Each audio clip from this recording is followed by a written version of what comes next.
You ready to go? Ready to go. Cool. Ready to go. Why do you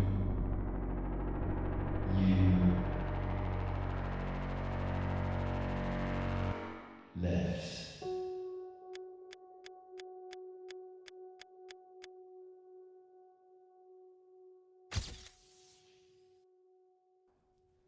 My name's Lewy. I am an online coach. I'm also a professional bodybuilder. I'm Dr. Dean St. Mart. I have a PhD in synthetic organic chemistry. My name is Mike Banner. I'm an NHS GP. Hi, I'm Chloe Salter and I am an IFBB Wellness Pro. So I'm Harriet Rose and I'm an amateur bikini athlete.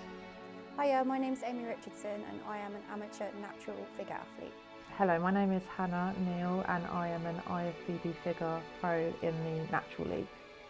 My name is Anthony Ajay and I'm a men's physique IFBB pro. Hey, my name's Rory. I am a classic bodybuilder, currently an amateur but aspiring IFBB pro, hopefully 2026. How did it feel to close that chapter on your football dream and transition into the world of bodybuilding? Did you have any sense of loss or relief when you traded that life for this one? I was 19 at the time when I was at the end of my contract with AFC Bournemouth. It was an awful time of my life. Awful time when that moment arrived where you're essentially told that you're not good enough. And you step out and you just go, what am I going to do now? So it was definitely more heartbreak, grieving, anger with that as well, and also that sense of you almost feel entitled that you should make it because of the work you've put in. For better or worse from a performance standpoint, you're convinced that you're going to make it as well. So there's never any room for like plan B. So I can totally get on board with that. But I always got into this to kind of be able to embody everything. Like, Yeah. I love the training.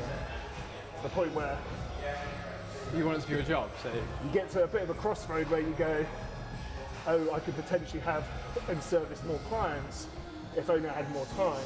Yeah. Whereas my thing was always like, I feel like for me to be the best coach I can be, I need to be adhering to my own plan. Being able to maximise both the people I look after, but also my training as well. And that was a boundary that I've had to be disciplined with as well, like have a cap on my clients.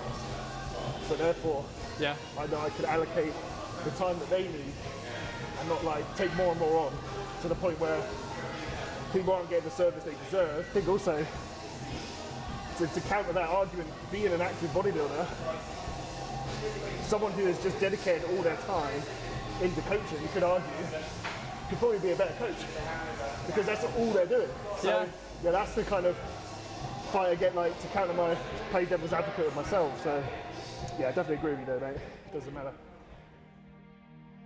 I think at the core of it, when I think about what like training really means, I just loved it. I just enjoyed it. I just like being in there. It was more of like, I look forward to doing it for just because I found it just really fun. I get excited about going to the gym. I get excited about sort of seeing people and training together and having fun. It still gives me the same level of joy, but I don't view it now in the same aspect of it's like a box you have to tick. I think moving away from that mentality of it's just an activity that needs to be done, and if you don't get to train it, you get very frustrated. With the training, I wouldn't skip a training day, like I never ever would. And I think I've almost lived in fear of that. You know, if I miss one day, that's my progress, like it's been deducted off my progress.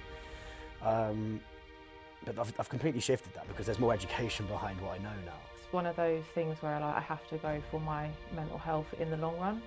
And then the physical side of it just comes with that. So even without competing, I'll always be someone that trains. It was like it became my sacred time. So I think having that time when there's no one else around, you're on your own and it's time to just switch off but also switch on to something else, for me, like that is the gym for me. It's like getting after it while everyone else is doing something else and you have that time for yourself. I always wanted to keep bodybuilding fun, something for me. As opposed to like, if I get big, I'll feel better about myself. Like that for me was never a driving factor. The getting big part and the real focus of that came when I was 26, 25, 26. So my relationship with that is probably different to some other people's experiences. So for me, yeah, it was just fun, and it still is now, to be honest. Like, it's just having fun. Oh. How do you know I don't need those? I should. It's like assuming gender. Shouldn't assume what someone can lift. Generally speaking, like at this point in the session, I kind of don't have like anything else on my mind at the moment. It would just be being in the work at this point. I mean, one of my best memories of last year was being fully present on show day. Cannot wait to go in and just be present with the enjoyment side of it. And I think with that comes the best version of myself. And as we all know, the day goes extremely fast, and then all of a sudden it's over with. You know, especially in prep, the time goes so quickly, and then you have your moment and then it's gone, and then it's literally just a memory. From a bodybuilding standpoint, from when I first started, like I said, in terms of like, okay, I'm really going to go for this, how intense I was about it as well.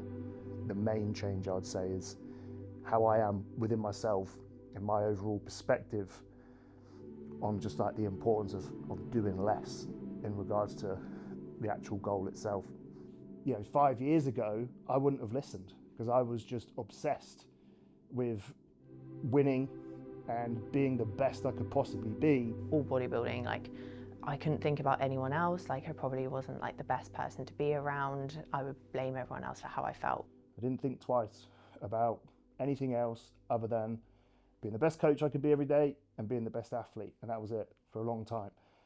Ultimately, it's what I say to myself. It is just a set of hamstring, Carmen.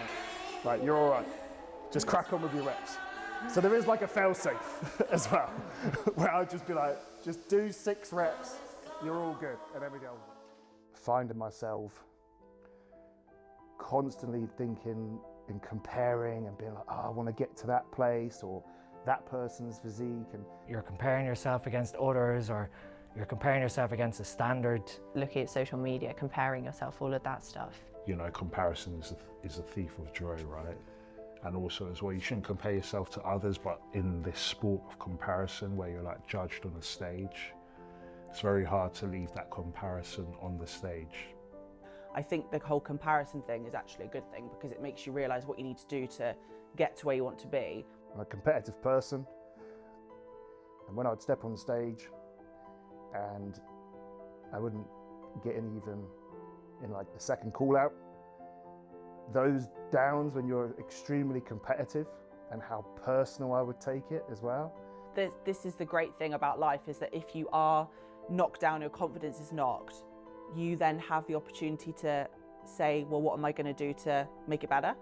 There's always downs, but there is always ups that come after that. Always put myself down, didn't think I could do anything with my life, and I always felt like I didn't have a huge amount of worth.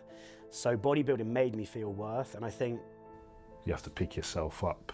There are days where you know you're gonna have certain battles within yourself. And being transparent about the ups and the downs to try and showcase, like, look, it's not all sunshine and rainbows. And I think a lot of bodybuilders and coaches are guilty of only sharing the amazing parts. They're not that honest and open about the tougher things. For me, I can't just share the great moments. You've got to share the things that go wrong, because it makes other people feel they're not in it alone. We're just all people, we're all travellers of this world, trying to give it a go, right?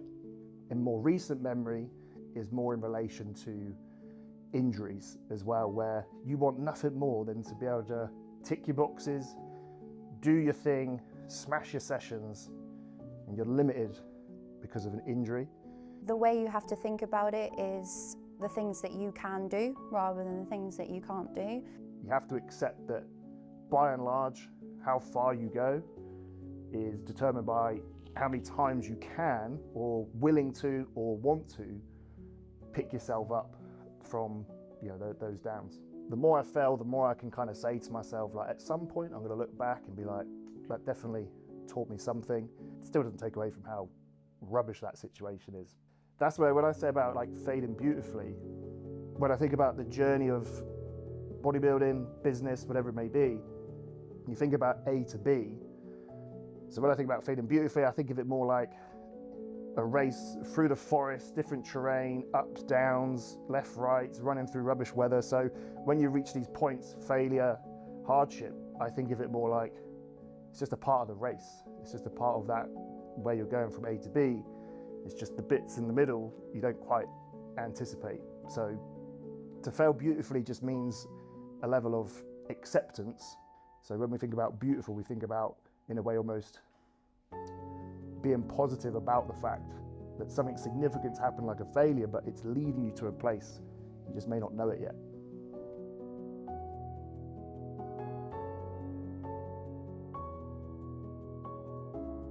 When it was I'd finished competing the regional before I then turned pro. There was 2 weeks in between. It sounds so silly, it's 2 weeks in between, that's all it was. And I never forget a time when it was, I think I was 6 weeks out. And I was so physically taxed, mentally, in a place where I thought to myself, like, what's the point? And I was sat on my sofa, and my partner Dan was there, and I just broke down. I just burst into tears. I said I couldn't do it. I was crying just at the thought of like having to get back onto the Stairmaster. But deep down I knew there was no option in if I couldn't do it or not, I was doing it. Having to sacrifice sleep to be able to fit everything in. So it was a really like tiring time anyway. But like, I think that those moments like that, you really got to like step up to it, and your mental resilience really comes into play. And it just felt like everything was against me. So no positive emotions at all in the build-up to actually the pro qualifier itself. In my brain, if I kind of had a negative thought, I was like, right, let's feel it, take it in, see what I can learn from it, and then just let it go. And as I say to clients, it's so important, as much as you're focusing on this goal and it needs to be consistent, is that you're still actually making a conscious effort to like nourish everything else, because isolation is by far the most detrimental thing. Building that awareness of just how detrimental to your mental well-being bodybuilding can actually be, because of how much it takes away from your ability to be social, to see your friends, to see your family. I didn't want to not be present for the two boys, so family as a core value, that's always stood right at the top ever since I became a dad. I think when people are going into something eyes wide open and they're making informed decisions and they're saying, actually, I'm choosing to sacrifice X, Y, or Z because I want to achieve X, Y, or Z, I think that's different. But I think it's when people don't recognise the risks that they're taking or the sacrifices that they're making, because they're only thinking about the potential positive outcomes and they're not thinking of the potential negative outcomes. I think that's when things can become problematic. But no, I wouldn't say I've made the most sacrifices in the world. Like, I love the sport and I love the people it's brought me. And if anything, I would say that it's given me more than I have ever sacrificed for it. Sometimes you can feel a little bit alone then, because you think, oh my God, I'm on my own, going to bed really early.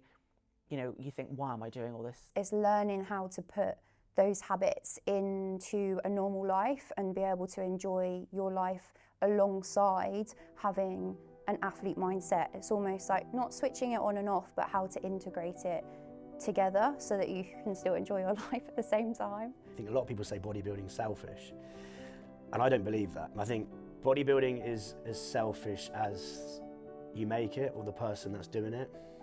Assume it's going to take over a lot of your life, and then you try and find pockets of balance in between. I'm always walking this tightrope of kind of feeling that, if I'm honest, like with the demands of it, the isolation of it, I'm always leaning like, oh, and I have to kind of bring myself back into it. crazy to think how much bodybuilding has changed even like 5 years, man, isn't it?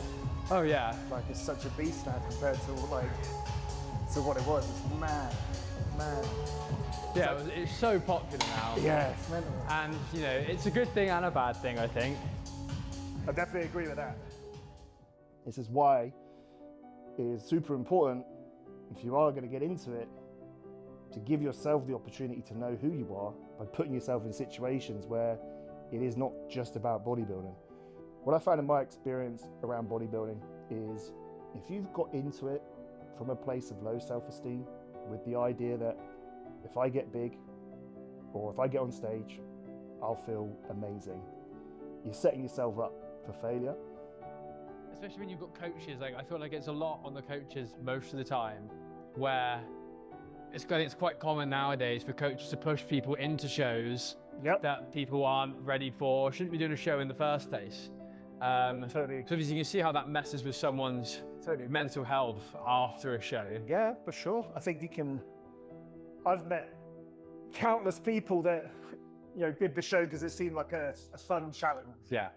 And then to be left with the residue of that years and years afterwards. Yeah. If I'm getting into it on the basis of the bigger I get, the happier I'll feel, or like, look at her or him, like they must be so happy because they look that way.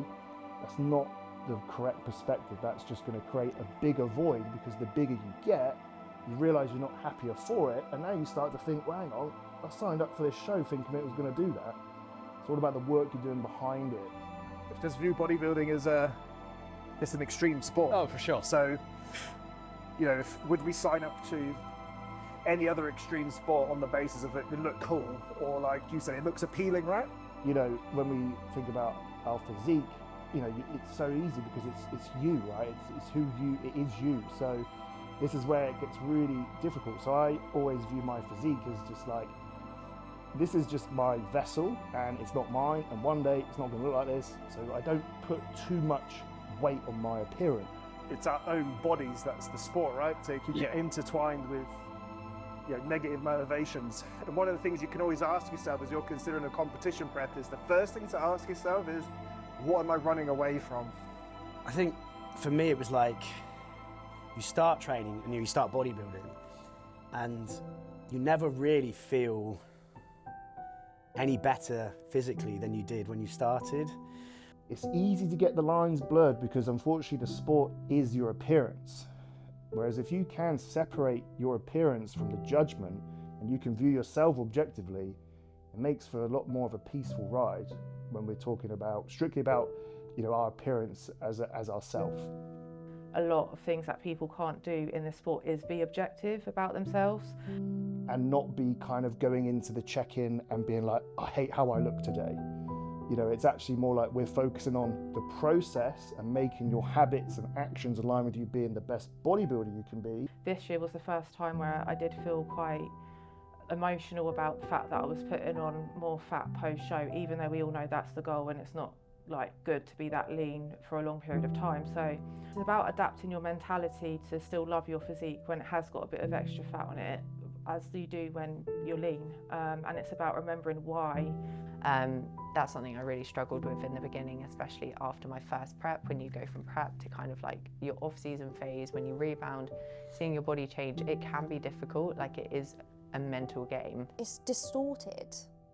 Like, you prep body and prep you as you're chasing a certain look, then the transition out of prep into being like normal body fat, normal body, takes a while in that transition, and then you get to a point where you just appreciate your body for the strength and what it does for you rather than necessarily how you look.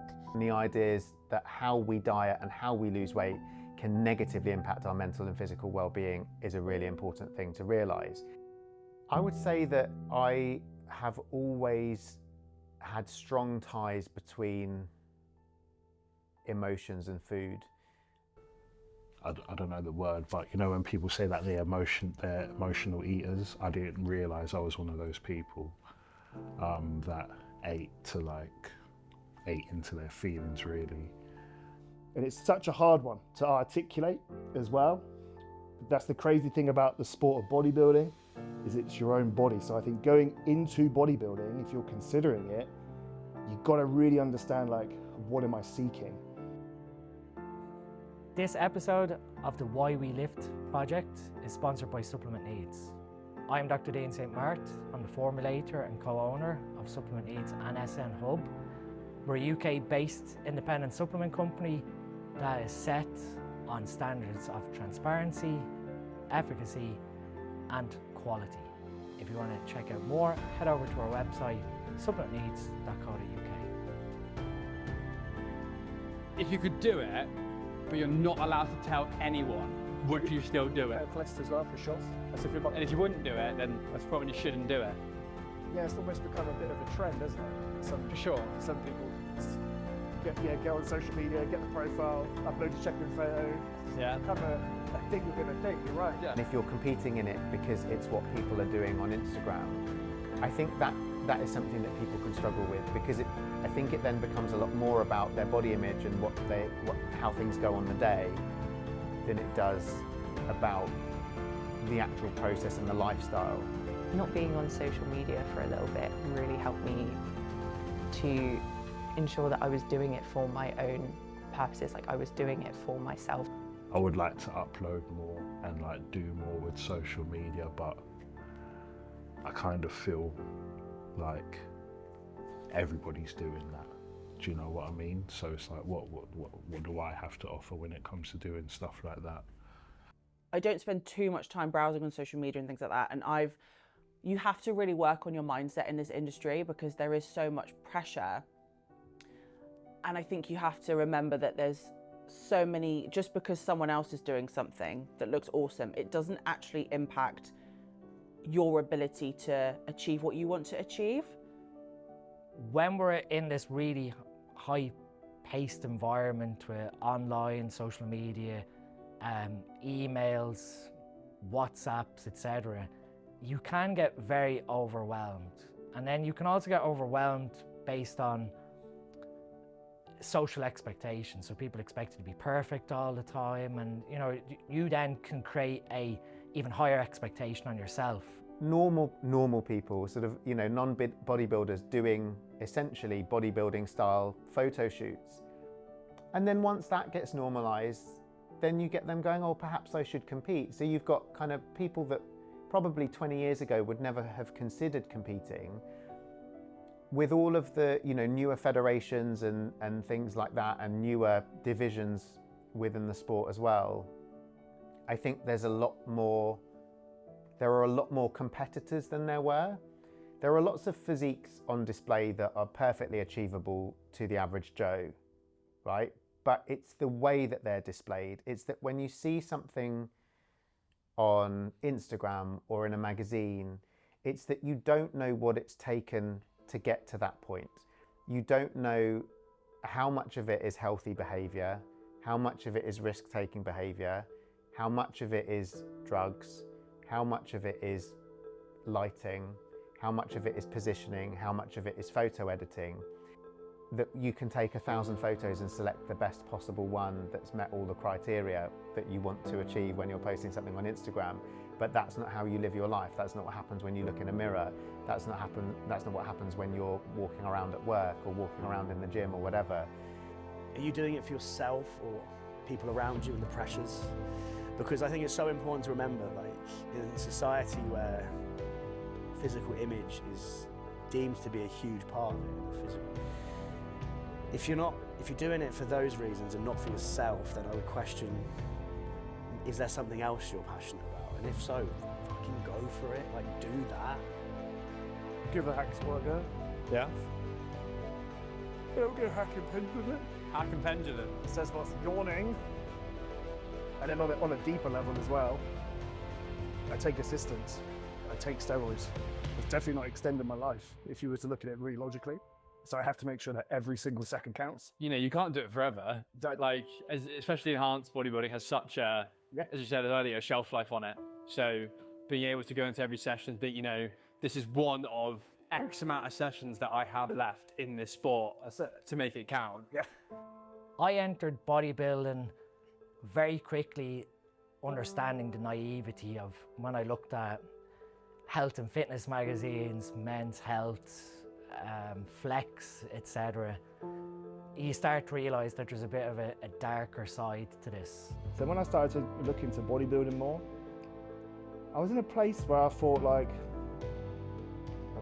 why would I not just document it for what it is? Because when I was like searching for information, I was like, it's all hidden. I couldn't find anything.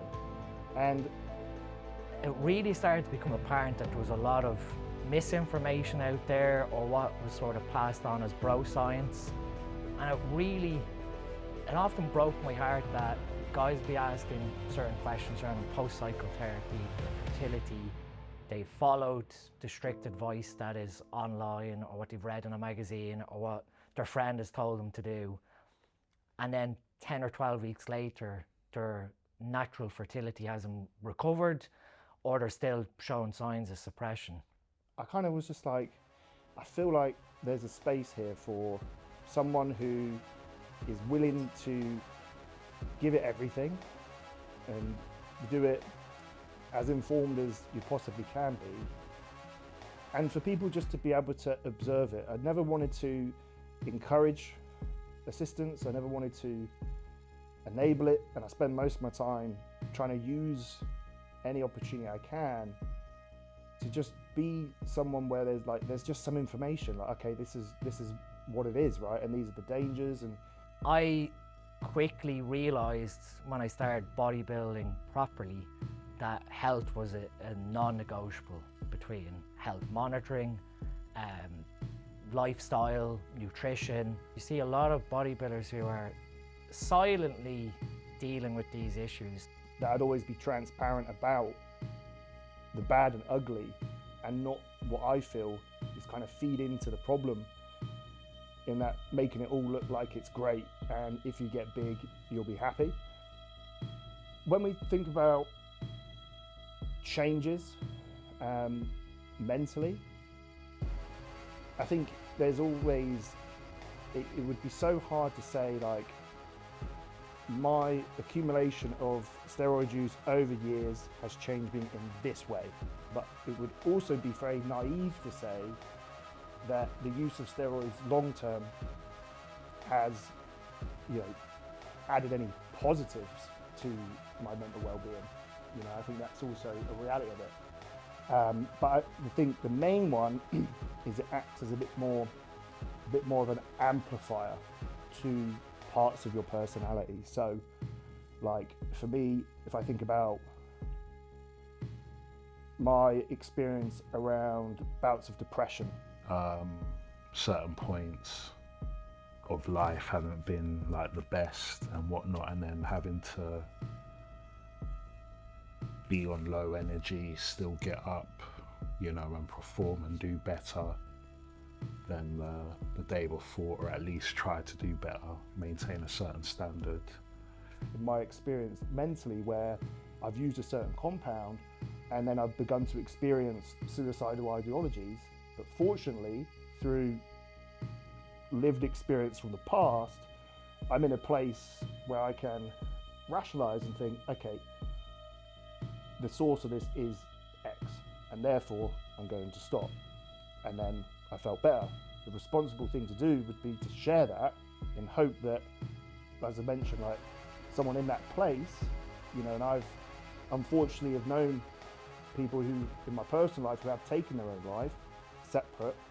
But in bodybuilding, if it's an amplifier effect, anyone who's used it, whether that's short term and long, using assistance is definitely going to not add a positive benefit to your mental well-being, in my opinion. So for me, I feel that a lot of progress can be made naturally before jumping to assistance, and I think that a lot of people don't fully pursue their natural kind of capability before going to assistance, so therefore they will never really know what they're truly capable of naturally. And for me, I don't know, I just feel that as a woman there's more risks in terms of side effects than if you're a male, for example. And I feel that unless you've got the real good guidance and you've gone through your pros and cons, it's not something that I want to kind of go down at this time. That's not to say maybe in the future, but at the moment I want to stay natural because I feel that there's a lot of progress that can be made that way, and for me that's important. There's not a hope in hell once we get rocking and rolling that I'd be able to like really speak politely to someone, because I'm not in that headspace. Yeah. So it's moving into that place. So how I'm doing that is I'm going through and like warming up. There's a real big emphasis on like, why am I here? Like, what is the goal? Yeah. From today's session, is to be better to get to the Olympia. When I think about my life story, my life path, I feel like that's something in which I envision. So Yeah. for me, I have to really draw in of that feeling, almost like fear of not getting there, in order to get to that level of intensity that I need to get to, and that level of effort. But the thing in which I'm so grateful for now is that I'm at peace with the idea of like, at least if it doesn't happen, I know that I've given it everything, and that is something in which I've never even contemplated before. And I always feel like you don't need to sing and shout about your goals. Like, your intent in the gym will generally show enough anyway. Yeah. And then obviously the external factors are the external, but in my mind, I'm like, this is my story and I'm in control of the outcome. Yeah. By how I act in the gym. If you're like anyone watching this and they kind of lack the belief of it, of like believing that is something which will happen for you, like it feels like an eventuality, just continue to ask yourself like, what is required of me? I'm a strong believer in that if you do everything right, you'll progress and you'll get to a point where you'll have success. Like, whether that's true or not, that's what I always told myself. So there wasn't much in the way of like doubt, because that was the paradigm in which I lived by. Like in my head, I was like, if I learn how to execute a set of biceps. I would say having people around you that are supportive is really important. Surrounding yourself with the right people as well allows you to still express yourself and personality and not just be consumed by bodybuilding and competing and being an athlete. My fiance Joe, obviously the biggest supporter for me.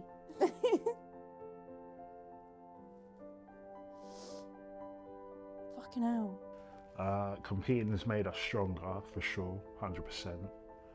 And you know, when it comes to like prep, we're just quiet. The deeper we get into prep, we're both an autopilot. We've been with each other near enough 10 years now, so. He obviously understands what I'm going through. I obviously understand what he's going through.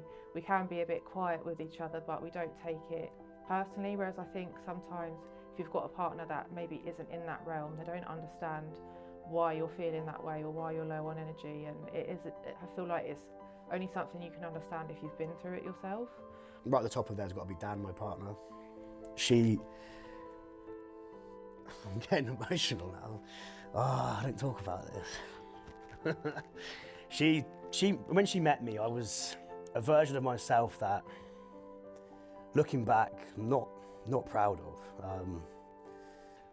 And I wouldn't be a bodybuilder that I am now or a coach that I am now without her initial kind of the energy and effort she put into me. I'm just like forever grateful. I think the biggest change in my paradigm around guilt and when bodybuilding has started to really feel like a sacrifice has been more so since meeting Beth. So Beth and I have been together 4.5 years. Before that, I didn't feel any guilt about anything. Like I was saying, I was just obsessed about being the most educated I possibly could be, being the best coach I could be, being the best athlete. There was literally no thoughts ever crossed my mind about guilt, I would say.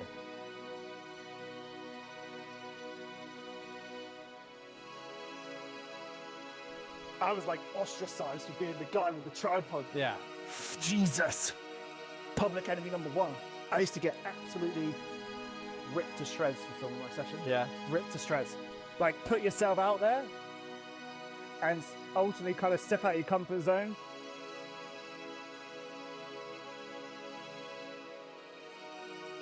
You'll either make it work and it'll be a success, or you know that you would have tried, and that builds resilience for whatever comes next anyway. I remember there'd be so many times I'd like go into the gym and I'd be so anxious about like who was going to be there, the comments that I would get, and then I'd get like grilled as well on the content itself, and yeah, it was rough.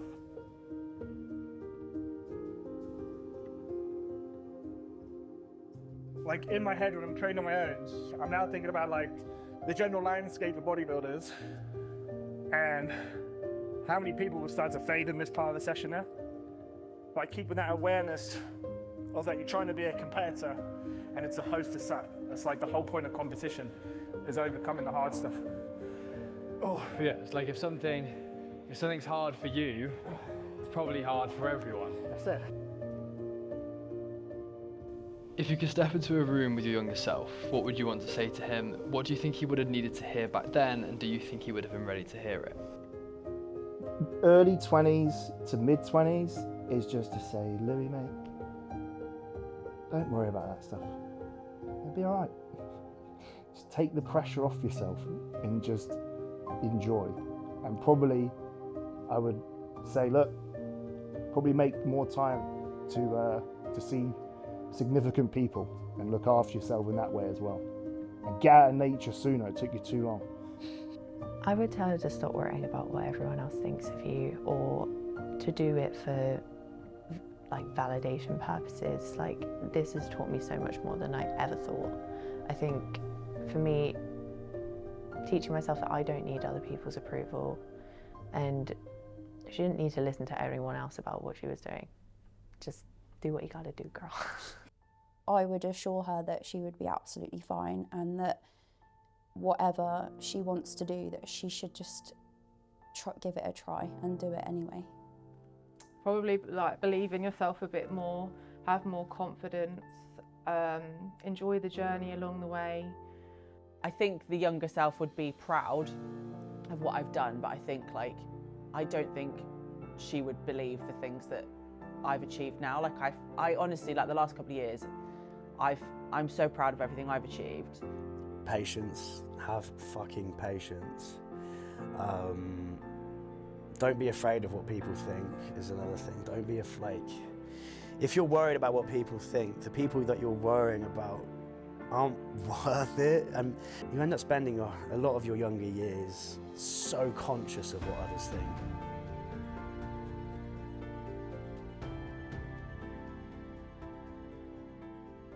Why do you lift?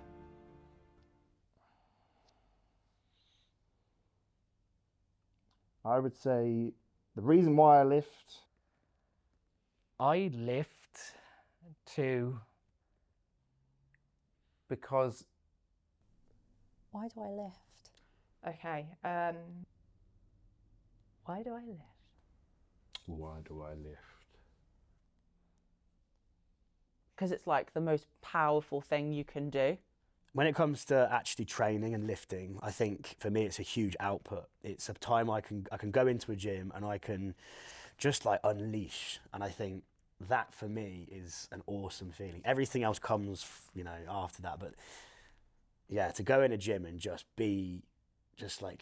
have a huge output through training and through physical activity of something you just really enjoy, that's probably like one of the top reasons for me. I have no idea. I lift because I couldn't not lift. I can't not lift. You know, okay, yeah, fair enough. There are days where I can't, but I'm not in the mood to go gym. And where I've had days where it's been a mental battle. Those days, for sure, I find it hard to get to the gym.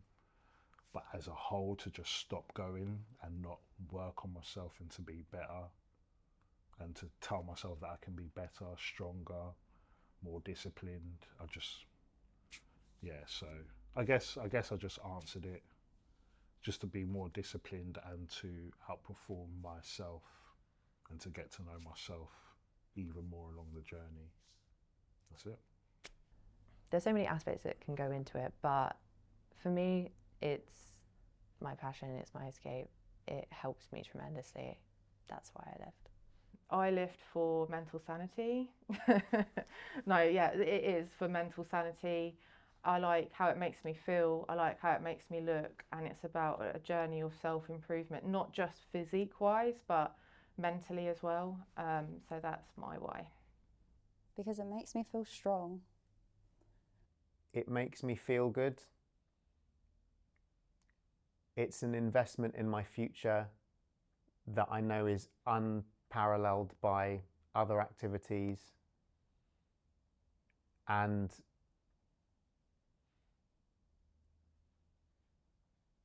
because it's hard and it's important to do stuff that's difficult, I think.